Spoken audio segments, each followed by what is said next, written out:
Over the past several years, we've seen an unprecedented rise in the use of subscriptions.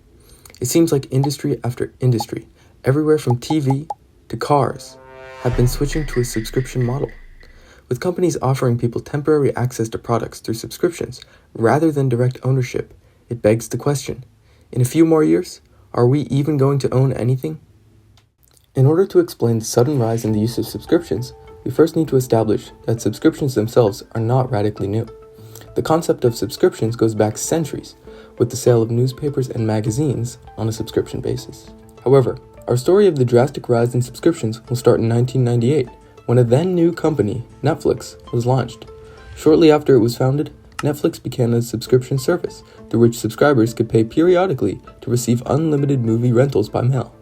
Fast forward to 2007, Netflix began its online streaming service, where subscribers could access film and TV content online. This revolutionized the idea of subscriptions in the television industry. Many television and media companies followed in Netflix's footsteps, with Hulu launching a paid subscription option in 2010. And even more recently, there has been a boom in subscription-based streaming services, with ESPN Plus in 2018, Apple TV Plus in 2019, Disney Plus in 2019, and Peacock in 2020, just to name a few. Shows and movies used to be purchased as DVDs, or even VCRs. Viewers had to purchase a physical copy of the desired media, and they would own it indefinitely. The rise in TV subscriptions illustrates the decline of media ownership, as customers now pay for temporary access to their television. Another area worth looking at is music.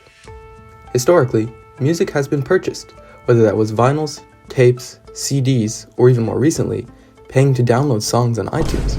All of these older methods involve the purchasing and ownership of album or song copies. However, in 2008, a company launched in Sweden by Daniel Ek and Martin Lorentzen, Spotify, entered the scene. It's important to note that Spotify was not the first of its kind, as it was preceded by Pandora and Napster, but it would become the most popular music streaming service. Although it had free options, Spotify also sold paid subscriptions to customers so that they could stream unlimited music without ad interruptions. In 2010, Spotify was launched in the US, and it took the world of music listening by storm. Now that people could stream music for a monthly subscription, the purchasing of CDs or even iTunes downloads became less and less appealing compared to the new alternative. The world of music, like its television counterpart, began a great transition from ownership to subscription. While television and music have been the most significant promoters of the subscription model, other industries have joined the growing trend. In 2005, Amazon offered their Amazon Prime subscription for free shipping. In 2013, Adobe switched from licensing its editing software to offering temporary ownership via subscription. In 2014, Kindle began offering subscriptions for access to its wide database of ebooks. Even more seemingly immune industries began implementing subscriptions, with the car company BMW offering features like seat warmers on a subscription basis. The list of companies adding subscriptions to their business model goes on and seems to be increasing as we speak. For consumers, subscriptions often seem to provide a cheaper alternative to buying products outright. Perhaps a consumer only needs a certain product for a few months, so subscribing would save them some money rather than buying it outright.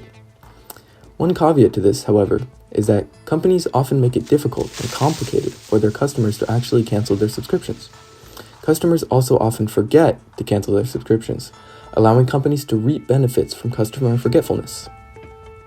Overall, it's clear that subscriptions are on the rise and traditional ownership of items is diminishing in certain industries. It makes one think whether any industry will be untouched by this new trend. One day, perhaps clothes and even whole cars will be offered on a subscription basis, but we will have to wait and see. Make sure to comment your thoughts down below about the future of ownership versus subscription. And speaking of subscription, make sure to subscribe and hit the bell.